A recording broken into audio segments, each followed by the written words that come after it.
மக்களே, அக்கா நாளுக்கு நாள் என்னோட தலைமுடி வந்து எலிவால் மாதிரி இருக்குதுக்கா. உங்களோட ஆயில் யூஸ் பண்ணால் அடர்த்தியாக திக்கா கருகருன்னு முடி வளருமா அக்கா? நம்மளோட இந்த பிளான்ட் பேஸ்டு ஆயில் நீங்கள் யூஸ் பண்ணும்போது கண்டிப்பாக ரிசல்ட் இருக்குது. ஆனாலும் நம்ம கொஞ்சம் எஃபர்ட் போடணும். இந்த ஏஜில் ஹேர் டையே யூஸ் பண்ணாத என்னோட தலைமுடியின் ரகசியத்துக்கு டெய்லி நான் எடுத்துக்கிறது பாருங்கள்.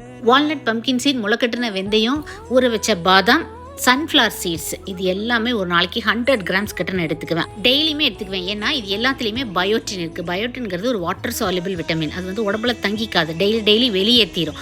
அதனால் இந்த பயோட்டின் வந்து கம்மியாச்சுன்னா கெரட்டின் ப்ரொடக்ஷன், அதாவது முடி வளர்ச்சிக்கு தேவையான கெரட்டின் இருக்கு இல்லையா, அது வந்து தடைபடும். அதனால் டெய்லி இதை எடுத்துக்கணும். நான் கடந்த ஒரு 6-7 வருஷமாக இதை எடுத்துக்கிறேன். வெறும் ஆயில் மட்டுமே மேஜிக் பண்ணணும்னு நம்பாமல் கொஞ்சம் ஹெல்த்லேயும் கான்சென்ட்ரேட் பண்ணணும். சரிங்களா? நம்மளோட இந்த home made plant based organic herbal oil products எல்லாம் நீங்கள் ட்ரை பண்ணி பார்க்கணும்னு நினச்சிங்கன்னா வெப்சைட் லிங்க், வாட்ஸ்அப் நம்பர் எல்லாமே பின் பண்ணிக்கிறேன். செக் பண்ணி பார்த்துக்குங்க. Stay healthy.